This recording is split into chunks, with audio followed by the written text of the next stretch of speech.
Tudo bem, Carlos? Tudo ótimo. Dentro Tudo ótimo. desse cenário maluco, tá tudo bem. Tudo ótimo dentro desse cenário maluco, exatamente. É, bem, Carlos, assim, essa vai ser a primeira live, né, de uma série de lives que o Departamento de Economia da UESC está propondo aí, né, com o apoio técnico do projeto de extensão Conhecer Economia, para a gente estar discutindo temas né, da economia nacional, regional, nesse período aqui de crise sanitária, né? A live de hoje vai tratar do tema monitoramento da Covid-19, né, no sul da Bahia. No geral, antes da gente partir para as discussões mesmo devidamente, acho que é bom a gente se apresentar, né? Eu sou Mariane, professora de economia da UESC também. E eu atualmente estou cursando doutorado aqui na Universidade Federal do Rio Grande do Sul, né? E eu gostaria que o Carlos também se apresentasse, sim, né? Sem muitas formalidades, mesmo para a gente iniciar esse pontapé inicial aqui. Eu não sei se o Charles se apresentou, que eu cheguei depois, eu não sei como é que você estava aí. Não me apresentei, não. Eu fui falando um pouquinho sobre a live, mas meu nome é Carlos Eduardo Drummond, eu sou professor do Departamento de Economia da UESC, também sou professor do mestrado em Economia Regional e Políticas Públicas aqui na universidade, né? E agradecer também a Larissa, que ajudou bastante, a bolsista do Conhecer Economia, que deu suporte para que a gente estivesse online agora aqui. Obrigado. Sim, exatamente. Então, assim, Carlos, no geral, né, para quem está acompanhando aqui, eu vou estar aqui numa função de estar trazendo alguns questionamentos, algumas dúvidas, tanto minhas quanto do pessoal que está acompanhando também, que pode estar enviando, né, à medida do possível. Assim, eu não tenho ainda essa dimensão do tempo aqui que a gente vai estar tendo, mas espero conseguir cumprir, atender algumas dúvidas também que podem surgir aqui online, né? E além dessas que eu já tenho aqui para você. E o Carlos vai estar tentando esclarecer um pouco de todos esses questionamentos que a gente vai trazer aqui, né? Espero que dê certo aqui no geral, tá? Então, de maneira geral, Carlos, eu vou começar aqui trazendo, assim, um contexto um pouco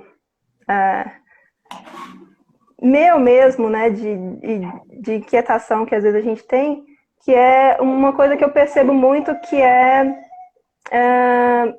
muitas pessoas não têm muita clareza sobre o papel da universidade mesmo, né, principalmente a universidade pública, para a sociedade, né? Atualmente, a gente está vendo o quê? Que as aulas, né, presenciais, né, não estamos tendo aulas presenciais, né, por motivos óbvios aqui,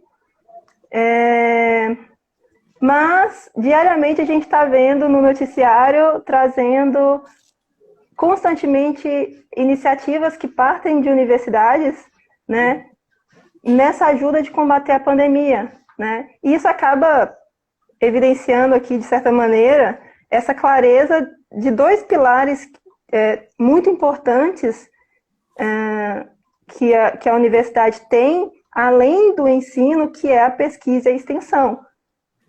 Só Sim, em termos ilustrativos aqui, né, a gente está acompanhando universidades que estão aí buscando desenvolver respiradores, máscaras também, aí, equipamentos de proteção individual, álcool em gel, né?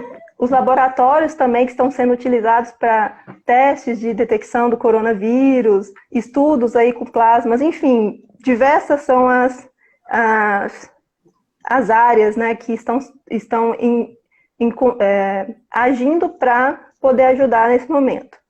E a gente vê também que muitos economistas estão acompanhando dados da evolução da doença, fazendo projeções na área de saúde, né? E muitos que estão aí em casa podem estar se perguntando, mas por que um economista está fazendo projeções de epidemia, né? É uma dúvida que muitos podem estar tendo aí. E então, nesse sentido, eu gostaria que você falasse um pouquinho aí com a gente sobre isso, sobre as projeções que estão sendo feitas por economistas, qual a importância desses modelos que estão sendo utilizados para fazer essas projeções aí. Discutir isso um pouco com a gente nesse primeiro momento. Bom, obrigado pela pergunta, Maria. De fato, o protagonismo nesse momento é do pessoal da área de saúde, né? Assim, essa turma que está na linha de frente, inclusive na pesquisa também, pesquisando remédios, abordagens clínicas, estão correndo atrás de vacinas, estão correndo atrás de procedimentos clínicos que a gente não conhece ainda, mas uma parte dos modelos de projeção epidemiológica são familiares a quem tem algum treinamento matemático e estatístico. Então, na parte mais da evolução epidemiológica da doença, da pandemia, na verdade, não da evolução dos pacientes, mas da evolução do número de contaminados, uma vez que os modelos de projeção são modelos que matematicamente são familiares assim, para quem tem algum treinamento matemático, acabou sendo uma coisa natural que matemáticos, estatísticos e também economistas no mundo inteiro fossem olhar para esses modelos e falassem, ora, isso eu consigo estimar essas coisas porque eu conheço a matemática por trás disso. Então, se você pensar no pessoal do Imperial College, o que eles fizeram lá, que influenciou muito a decisão do Boris Johnson de mudar de ideia na Inglaterra, o que as pessoas estão fazendo de projeção no Brasil, é muita gente de áreas diferentes que tem em comum um treinamento matemático. Então, há um treinamento matemático e estatístico. Evidentemente que, da minha parte, pelo menos, eu sempre tenho esse sentimento, né, que as pessoas de outras áreas que vão tentar contribuir nessa direção precisam ser muito responsáveis e tentar aprender com o conhecimento adquirido na área de saúde. A gente vai aplicar a matemática, vai aplicar a estatística, mas a partir daquilo que as pessoas já sabem na área de saúde. Assim. Mas, basicamente, um economista como eu, por exemplo, acaba se aproximando desses temas muito por conta do treinamento matemático. Sim. Justamente eu tenho visto converso com alguns colegas, você é um deles, acompanho alguns trabalhos de outros colegas que estão buscando de alguma forma produzir algum trabalho relacionado com a Covid, né? Inclusive assisti tua live ali com a aluna Yasmin, recomendo, quem não assistiu também, entre lá no perfil do Conhecer Economia, né? E no canal do Conhecer Economia, que está disponível, se eu não me engano, né? Que a Yasmin, aluna da UFES, né? Juntamente com o Carlos, eles fizeram as projeções da Covid para a Bahia. Mas eu sei também que você está desenvolvendo alguns exercícios de projeções também, né, Carlos? Especificamente para a região de Ilhéus e Itabuna. Me corrija se eu estou errado aí. Bom, pode continuar a sua pergunta. Não, mas é isso. Aí eu queria realmente saber se é isso e que se você pudesse estar explicando um pouco sobre esse modelo que você está utilizando, né? Está se apoiando para fazer esses exercícios aí de projeções para a região, né? Pudesse falar um pouquinho.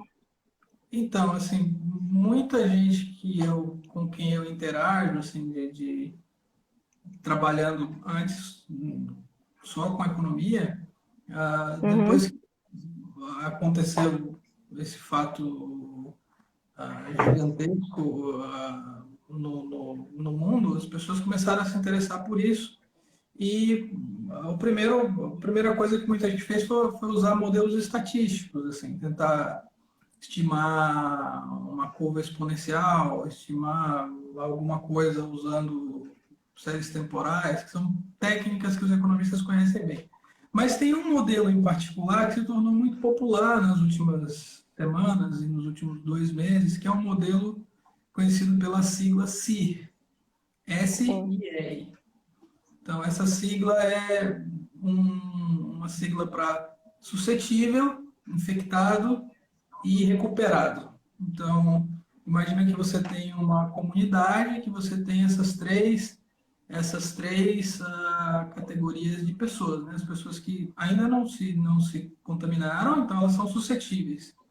Uhum. As pessoas que pegaram uma doença, ah, e você tem as pessoas que depois de um tempo se recuperaram. Esse é um Uhum. modelo que basicamente é formado por essas três equações de movimento, né? A evolução do número de pessoas suscetíveis, a evolução das pessoas infectadas e a evolução das pessoas recuperadas.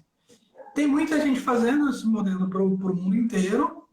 O modelo que Uhum. o Imperial College usou é uma versão parruda desse modelo, assim, junto com outras técnicas, não foi só o modelo CIR, mas muitos dos exercícios que a gente tem visto na televisão, ou que os sites têm mostrado, é a tal famosa curva que todo mundo agora sabe o que é, e que a maioria está tentando entender o que é a história dessa curva ser achatada. Uhum. Uma forma de estimar essa curva é através desse modelo que eu estou mencionando aqui. Então, uma vez que eu tenha alguma amostra de pessoas já infectadas por uma epidemia, eu consigo estimar uma taxa de infecção. Na verdade, o termo técnico não é exatamente esse, mas quantas pessoas uma pessoa doente vai acabar contaminando na média? É Sim. outro termo que as pessoas basicamente não conheciam, e mesmo quem era da área de economia não tinha ideia disso, não estava interessado em modelos desse tipo, mas que passou a fazer parte do vocabulário das pessoas, que é a ideia de R0, né? Então, O R0, o famoso R0. se uma pessoa contamina duas, ou três, ou quatro, ou uma, ou meia. Então, Sim. os parâmetros do modelo vão ser estimados e a gente consegue fazer simulações com isso, né? Claro que esses modelos têm muitas limitações, são muito sensíveis à parametrização, mas basicamente a ideia é que você, uma vez que você tem a população de um país, o número de infectados até determinado momento do tempo e o SR, a estimação para SR, você consegue projetar a evolução de uma epidemia ou de uma pandemia. Então, eu fiz esse exercício eu usei uma simplificação, na verdade, né? Tem muita gente tentando fazer isso para outros lugares no Brasil. Na Bahia, a gente tem um grupo de pesquisa que envolve pessoas da UESC, da UFES, da UFBA, fazendo isso com interações espaciais. Então, a gente tem cenários diferentes. Eu fiz uma versão disso regional. Eu somei a cidade de Ilhéus e Itabuna, esse é o exercício mais preliminar que eu fiz, Sim. usando os dados mais recentes de projeção para a população dessas duas cidades e os dados Uhum. de infecções recentes. Então, eu fiz uma projeção usando como suscetíveis à população de Ilhéus e Itabuna e como infectados os infectados em Ilhéus e Itabuna. Um passo próximo é fazer um exercício para áreas de influência, né? Para áreas de influência dessas duas cidades. Na verdade, uma pergunta que algumas pessoas fazem, então, se eu considero densidade populacional, ou se eu considero outras variáveis socioeconômicas, acesso à higiene, água, na verdade, o que importa para o modelo é o R. Então, o R vai ser um reflexo de todas essas coisas. Se eu tenho mais densidade populacional, em tese, o R vai ser mais alto. Eu não preciso modelar a densidade populacional, eu preciso estimar o R. Então, se eu conseguir estimar o R dessa pandemia já vai estar capturando essas variáveis que a gente imagina que impactem a, a taxa de contágio, né? Por exemplo, Sim, se eu imaginar que eu tenho uma sociedade que é mais distante, geograficamente tem menor densidade demográfica, então isso já vai aparecer no R. Claro que tem outras maneiras de modelar isso, mas esse é o modelo que eu fiz até agora, a versão mais geral do modelo CIR é isso, 3 equações suscetíveis, infectados e recuperados. é, pegando essa ideia aí, até uma pergunta que surgiu aqui para a gente, para entender, você está utilizando esses dados, alimentando esse modelo diariamente com os dados que são disponibilizados, dados oficiais, né, da Dados do evolução do número de da saúde. infectados, tudo. E o que a gente, só para deixar um pouco claro essa questão, a gente tem visto que esses dados estão bem subestimados, não temos testes suficientes, tudo mais, essa discussão toda.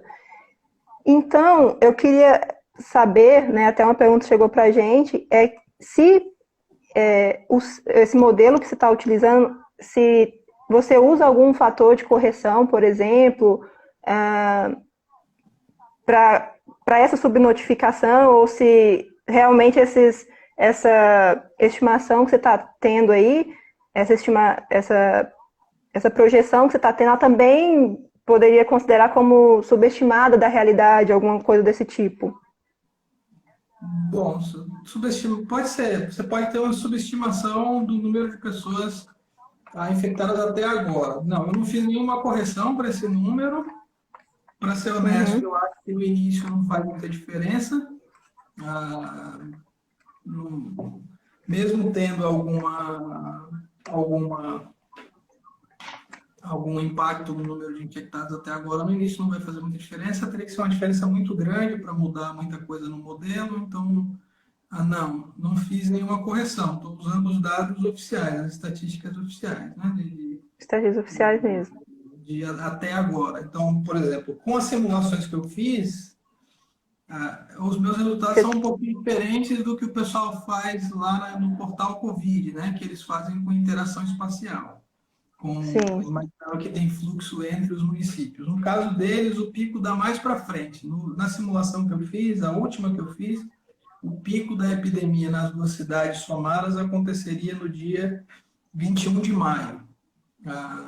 Então, com um número total de. Estou pescando aqui, que eu estou olhando para a tela do meu computador, mais ou menos sim. 24 mil contaminados, né? 24 mil contaminadas, sua projeção aí para Ilhéus e Itabuna, os dois Primeiro está bom, juntos, os dois somados, né? os dois somados. Isso. Uhum. Número total de pessoas contaminadas no pico da epidemia. Isso não é o acumulado, tá? Essa é uma Uhum. coisa importante, assim, quando a gente olha o dado que o pessoal está divulgando nos jornais e tal, esse é o dado acumulado, Sim. que inclui as pessoas que eventualmente já se recuperaram. Aqui, quando o pessoal está falando de pico e dessas curvas, da curva que o pessoal está tentando achatar, é a ideia de que é a pessoa que está doente naquele dia, e não Sim. a pessoa que se recuperou, né? É claro que, assim, esse número pode estar superestimado, eu espero que esteja, na verdade, que seja Todos menor do que esperamos. esperamos, né? Esses modelos Uhum. são muito sensíveis à calibração, então eles pequenas mudanças nos parâmetros mudam a evolução da epidemia no modelo, pode mudar bastante, mas a tendência parece ser essa mesmo, assim. O número exatamente provavelmente ninguém vai acertar no alvo esse número, né? Mas alguma Ó, coisa perto de bem 20, próximo. 25 mil pessoas infectadas, se a taxa de transmissão continuar parecida com a que a gente tem agora e com o que a literatura está mostrando, aparentemente é esse mesmo a evolução Esperada natural mesmo. esperada de uma epidemia como essa, né? Claro que Entendo. assim, você tem mais sucesso em medidas de contenção, higiene, isolamento social, enfim, ah, há uma série de coisas que podem influenciar isso até lá, né? Eu não estou considerando aqui, por exemplo, se a gente consegue fazer uma política de isolamento mais bem sucedida. Então, tirar, sei lá, 40% da população de suscetíveis. Se a gente conseguisse tirar 40% da população, se eu conseguisse tirar Até 50%. uma pergunta que eu estou vendo aqui da Andréia, ela está perguntando o montante de 24 mil que você está levando em consideração, considerando esse percentual de isolamento, né? Qual o percentual de isolamento que ela está perguntando até aqui? Eu não estou fazendo nenhum cenário de isolamento. A única coisa que eu estou considerando até aqui para fazer a simulação é que a Os- tendência de transmissão que a gente tem até agora se reproduza. Sim. Então, se a gente considerar que a gente já tem a gente já existe algum exercício de isolamento agora no sul da Bahia, em alguma medida, ah, em tese, essa taxa de transmissão já captura um pouco isso, né? A minha, não só a minha expectativa, mas eu tenho a impressão que isso pode estar um pouco superestimado por conta da evolução recente nos dados, mas ainda assim você tem lugares onde o R é maior. Aqui o R que eu estimei assim, é um R de 1,5, ou seja, para cada pessoa contaminada, contaminando uma pessoa e meia.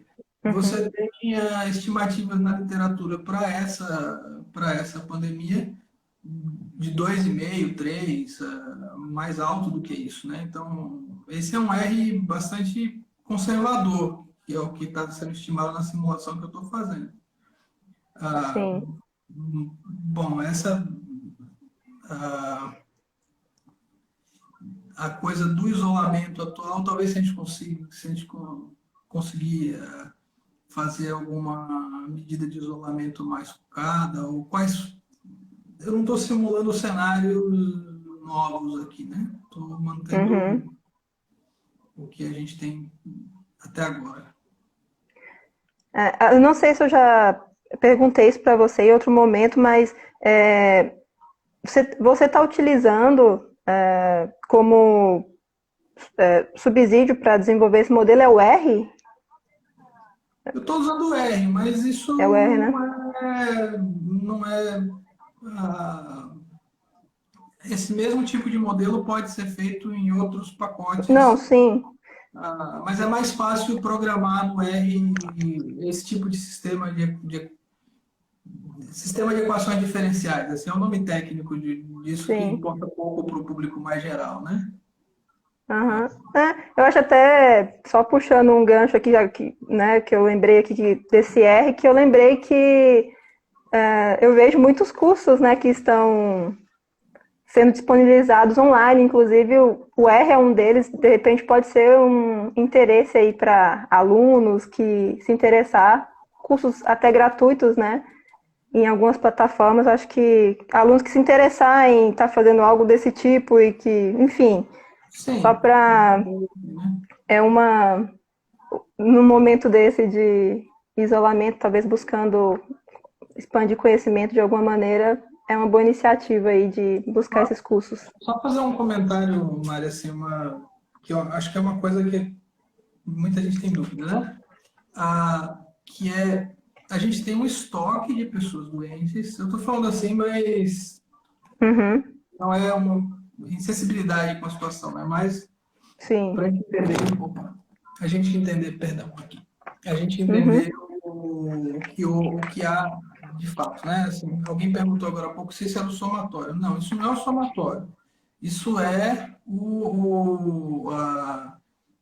o pico da epidemia, ou seja, quando eu estou falando de 24 mil pessoas mais ou menos, é você pegar um intervalo de tempo qualquer, e aí num dia, ou uma semana, ou 3 dias, você ter 24 mil pessoas infectadas. No somatório, a estimativa que eu faço aqui, ela é um pouco mais conservadora do que a do pessoal do portal Covid, pega menos gente pega a, a, a doença aqui, então no somatório total, cerca de 220 mil pessoas teriam a doença em algum momento do ciclo da pandemia aqui na região sul da Bahia, né? Então, esse é o somatório, né? Lá no final, você pegar todo mundo que em um dia pegou a doença. Alguns estão bons, Uhum, alguns já se recuperaram, outros, infelizmente, faleceram, né? Mas, então... entendido. Ah, bom, Carlos, realmente números preocupam, né? Com certeza. Eu vejo que você tem uma experiência, né, com pesquisa com análise de dados, também diante do conhecimento que você tem da realidade da região mesmo, né, sul da Bahia.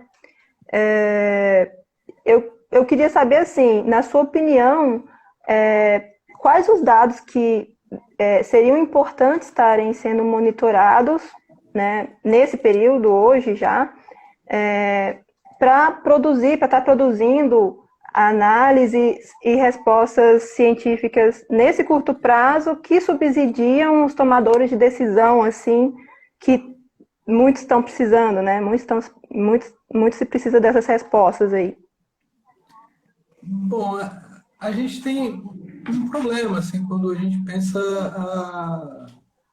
em cidades, né? A gente não tem tantas estatísticas disponíveis quanto para um país, por exemplo. Então, fazer projeção sobre o tamanho da queda do PIB já é muito difícil para país, mas para uma cidade, como a gente não tem estatísticas sistematizadas do mesmo jeito que tem para países, a gente vai ter que ir atrás de dados que nos ajudem a fazer projeções, que não são os dados do Sim. PIB municipal exatamente, mas que nos ajudem a fazer projeção. Então, o consumo de energia elétrica é um indicador antecedente interessante que vai ajudar Uhum. a ver, tentar projetar qual é o tamanho do tombo assim, na região.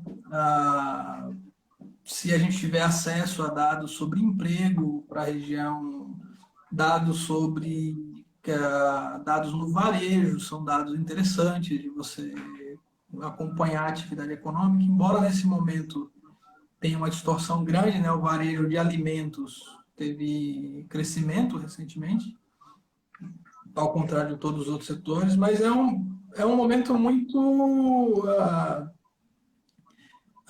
complicado de avaliar as coisas, então vai precisar Uhum. de gente estudando o movimento da economia quase que em tempo real para tentar ver que tipo de coisa a gente pode fazer. Então, do lado Para onde mais a gente vai andando, né, com andando, calma, paulatinamente, porque é, isso até surgiram perguntas, e essas perguntas são talvez assim as que as pessoas mais fazem, né? Fecha ou não fecha comércio, né? Aquelas decisões que são de agora, né? Como tem perguntas aqui, selecionei algumas aqui que chegaram, né? Que seriam respondendo respostas que subsidiam decisões como essa, né? Deve funcionar o comércio funcionando, como que se caminha aí versus esse avanço da doença, de que forma relaxar as medidas de distanciamento social, que é outra pergunta que está aqui, inferem no aumento do número de casos. Então, todas as decisões que têm que ser muito bem monitoradas, porque as decisões são muito delicadas, né? Essa discussão muito ampla de um falso trade-off aí entre saúde e economia aí, né? Então, essas decisões têm, no meu ponto de vista, têm que ser muito bem tomadas, né? Muito bem subsidiadas para ser tomadas, né? Então, nesse sentido essa é aí uma que eu perguntei situação, nessas. essa é uma situação nova para o mundo inteiro, uma situação Uhum, inédita. A gente tem respostas que estão sendo produzidas em escala global, mas há também questões que são locais. Então, eu acho que a gente precisa pensar nessas questões que são locais. É claro que agora, assim, há uma inquietação muito grande porque a gente acaba tendo uma tensão entre como lidar com estratégias de isolamento social ou com lockdown completo, assim como cidades na Europa, nos Estados Unidos estão fazendo, e garantir que a gente tenha uma recuperação econômica em algum momento, que você resguarde as pessoas, que você consiga socorrer os mais vulneráveis. Uma depressão econômica, na verdade a gente não tem uma palavra ainda para isso, né? Porque é muito rápido para ser uma depressão, mas muito profundo para ser uma recessão. É muito diferente do tipo de crise que normalmente a gente estuda, e mesmo a depressão econômica de 1929, assim, é muito diferente. O que a gente Uhum, sabe assim, até agora, bom, parece óbvio que, dada a grande incerteza que a gente tem, estratégias de isolamento social continuam sendo uma das poucas coisas que a gente tem à mão, é sempre sujeito a alguma controvérsia. É evidente que um lockdown, assim, que é a palavra que todo mundo agora sabe que é, uhum, muito longo, não é sustentável. Assim, você vai criando pressões por parte da sociedade para que as coisas voltem. E o fato é que, aparentemente, a gente ainda não assimilou bem isso. É difícil assimilar mudanças ao ponto de entender que não dá para voltar para um mundo que não existe, basicamente mais. Então, eu acho que os governantes têm que começar a pensar em que estratégias eles vão usar, e aí os gestores públicos, a universidade, as pessoas que produzem conhecimento, para lidar com a saída disso, com a saída desse lockdown, e uhum. lidar durante algum tempo com estratégias de isolamento social que sejam ah, inteligentes o suficiente para serem mais longas um pouco, né? Então, me parece que a estratégia correta ainda a gente não sabe, mas a gente tem que usar bem o tempo para desenhar como vai sair disso, se aos poucos. Nos Estados Unidos você já tem um debate agora bastante amplo, como sair do lockdown. Na Europa também. Então, eu acho que o que a gente tem que desenhar aqui na região, assim, os gestores públicos, é imaginar qual é a estratégia de saída que seja mais segura possível. Sim, Qualquer estratégia de saída vai envolver riscos, né? Quais setores são mais vão impactar mais rapidamente num contágio maior por parte da população, como a gente consegue equipar o setor de saúde mais rapidamente, lembrando que a gente está vivendo uma crise gigantesca de insumos para o setor de saúde. Não está fácil comprar respirador, não está fácil montar UTI, e não está fácil comprar remédio. Esse é um ponto que as pessoas não se lembram. Assim. Então, remédios fazem parte de uma cadeia global de valor que está num momento de saturação gigantesca, porque basicamente a gente compra essas coisas da Índia, compra essas coisas da China, compra uma parte dessas coisas da Itália, e está todo mundo comprando desses mesmos países. Então a gente tem um momento muito complicado para planejar compras, né? Mesmo de medicamentos mais simples e que usualmente eram considerados medicamentos triviais, assim, e sim. que agora fazem parte do arsenal ainda incerto, ainda sem evidência conclusiva, mas que os médicos estão usando. Então, no mundo inteiro tem demanda por isso, tem demanda por equipamento de proteção individual, tem demanda por respirador, tem demanda por UTI, tem demanda por profissionais de saúde. O setor de saúde é um setor mais vulnerável, então você vai ter que lidar durante muito tempo com mais gente da área de saúde ficando doente. Sim, Então, isso é uma coisa que os gestores públicos têm que começar a internalizar, mais gente ficando doente.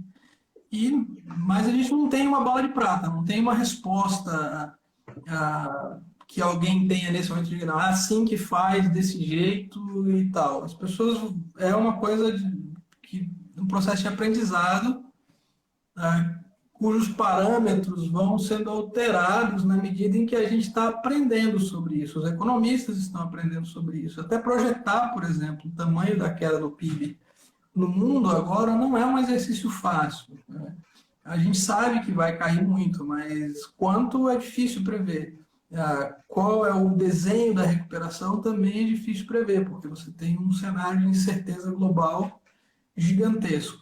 O que a gente pode fazer nesse momento é trabalhar muito, pesquisar o que tem de resposta, e eu acho que nisso a universidade pode contribuir e está contribuindo, tá trabalhando tanto para quem está tentando produzir uma resposta mais médica para isso, que a resposta Sim. definitiva certamente só virá com uma vacina. Então, as universidades, além das corporações, obviamente, você tem grandes companhias farmacêuticas tentando produzir vacinas, mas você tem também universidades, grupos de pesquisa, pessoas que estão trabalhando e muita gente que está trabalhando duro para tentar encontrar respostas para isso. Sem contar, evidentemente, os profissionais de saúde, que aí a gente tem que imaginar o seguinte, né?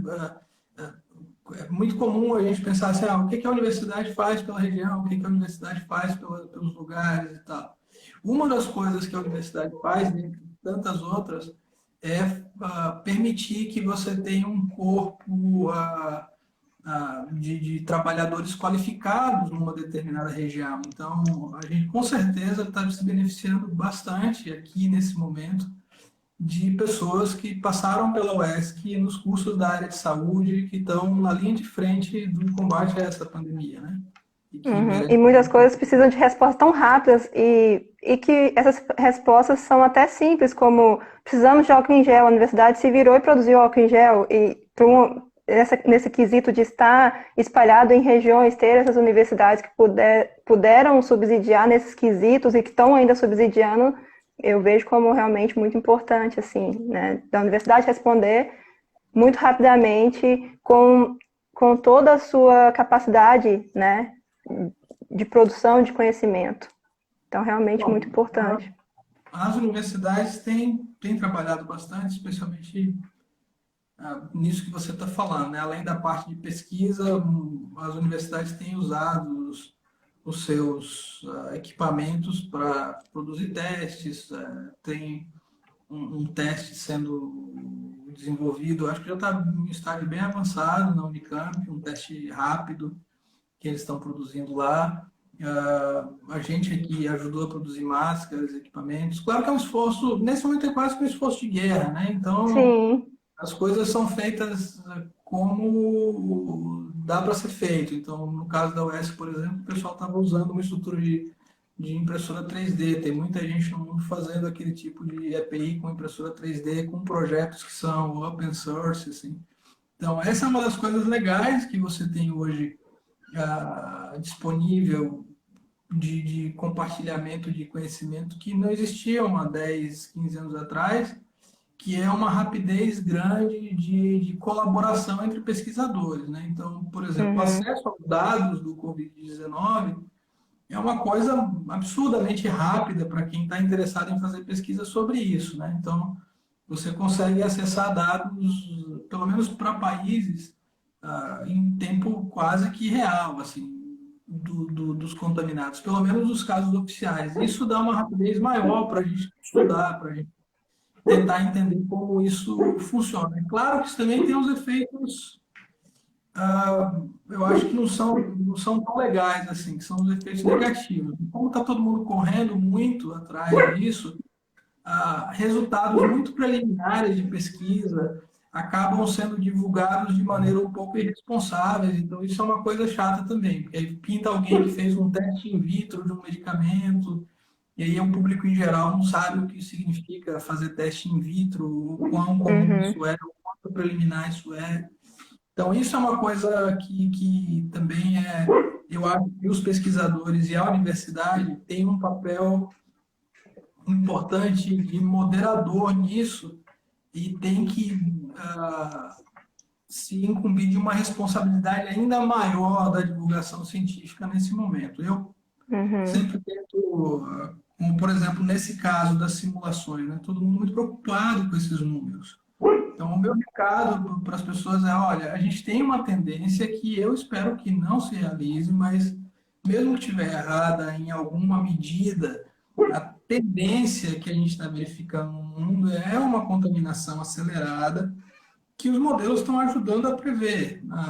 Então, a gente pode se preparar olhando para esses dados, mas tem que Sim, ter responsabilidade para comunicar isso com as pessoas, para a gente tentar se preparar, mas também entender os limites do nosso trabalho. Assim, é um trabalho onde a gente está atualizando os dados, está reestimando as coisas, tem que ser muito responsável para não ser leviano com a divulgação de resultados. Assim. Isso vale para dados de simulação que os economistas estão usando, matemáticos ou qualquer que seja, mas também para testes de medicamentos, testes de sim. vacina, testes de procedimentos médicos e, enfim, qualquer coisa relacionada a uma emergência como essa, né? Uhum.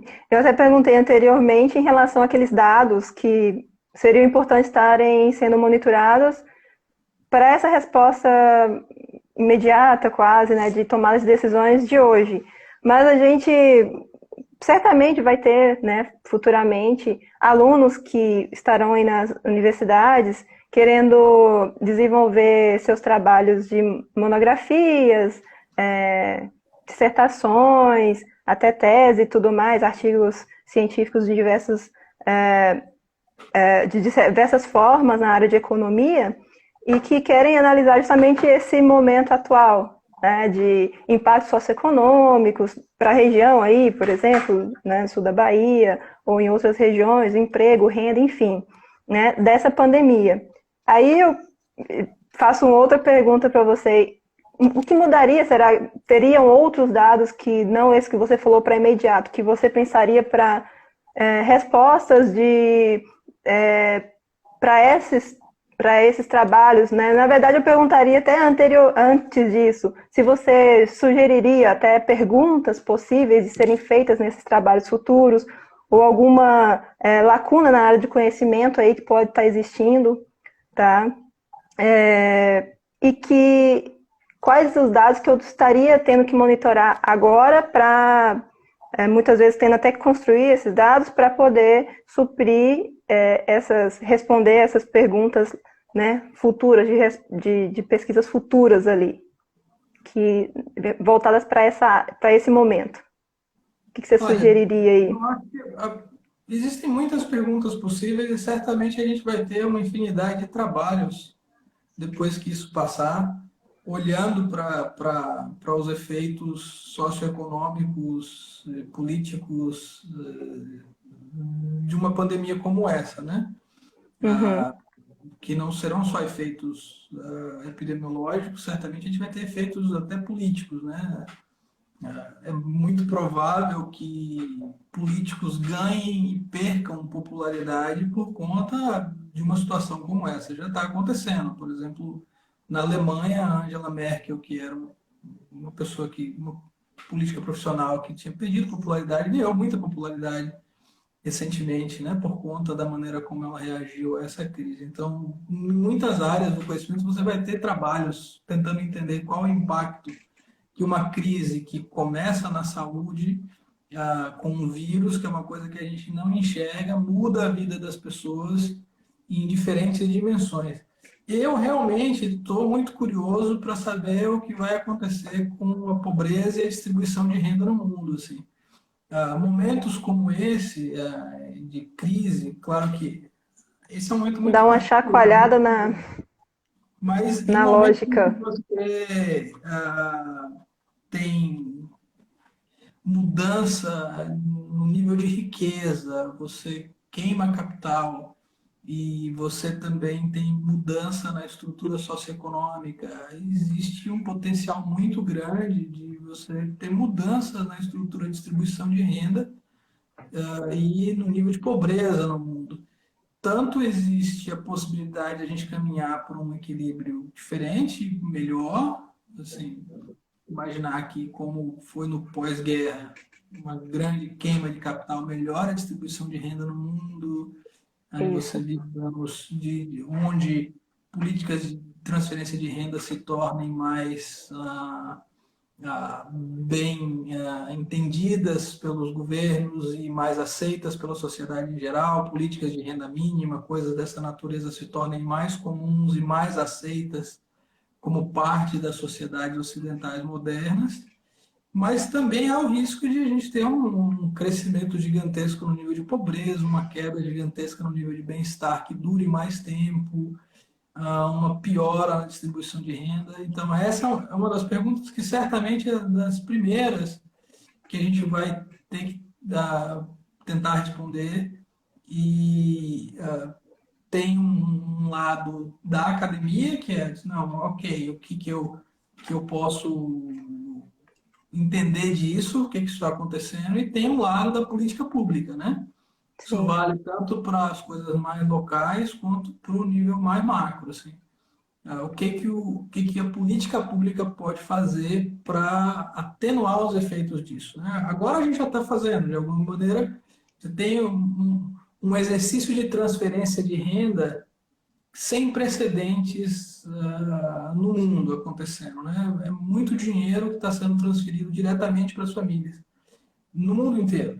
Mas a gente ainda não sabe que tipo de exercício de transferência de renda vai precisar para frente, qual é o impacto que isso vai ter, por exemplo, na estrutura das contas públicas de municípios, de estados, como é que você vai lidar com essas coisas todas. Isso certamente é uma agenda de pesquisa que Vasta. me interessaria e acho que tem muito Importantíssimo. potencial. Com certeza. Eu estou vendo aqui, Carlos, que estou aqui preocupada com o tempo. Sim. Parece que 1 hora é muito tempo, mas passa realmente muito rápido. A gente tem, assim, basicamente 5 minutos para fechar nossa ideia aqui. Eu tenho uma pergunta aqui que até a professora Elga enviou. Eu não sei se você conseguiria responder isso talvez em 2 minutos para eu finalizar aqui e tudo, né? Que é o seguinte, você diria que essa pandemia, para fechar assunto, é tipicamente urbana e associada à globalização? Pode ser, difícil responder essa pergunta. Pode ser. A gente tem ah, eu acho que é meio óbvio assim que o fato da gente ter uma conexão muito maior entre os países do mundo, ter tido um boom de turismo nos últimos 15, 20 anos, sem precedentes, as pessoas voando muito mais, se conectando muito mais e numa velocidade Altamente muito mais global. rápida, Uhum, fez essa pandemia circular mais rápido. É uma coisa que eu acho que é intuitiva, assim, embora não uhum, tenha uma resposta precisa para isso. sim.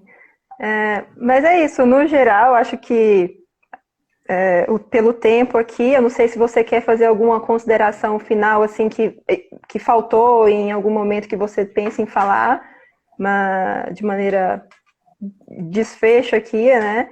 Eu peço desculpa pelas perguntas que talvez eu não consigo, nós não conseguimos passar aqui pelo tempo, né? Mas podemos de repente arquivar essas perguntas, mandar para o Carlos, tá? De alguma maneira respondendo, né? Mas se quiser Se eu puder, finalizar aí, dar um desfecho, né? Para eu estar finalizando aqui também. só agradecer a iniciativa do colegiado, professora Elga, o seu suporte gentil e agradecer a todo Uhum. mundo que ficou online aí acompanhando, né? A gente está junto nisso. Um Exatamente. E abraço eu para todo agradeço mundo. você também aí pela essa iniciativa, né, desse exercício que você anda fazendo, que é importante, na verdade, essa produção de dados locais é muito importante para dar suporte em tomar decisões de municípios, né, que muito precisa, né, e isso traz até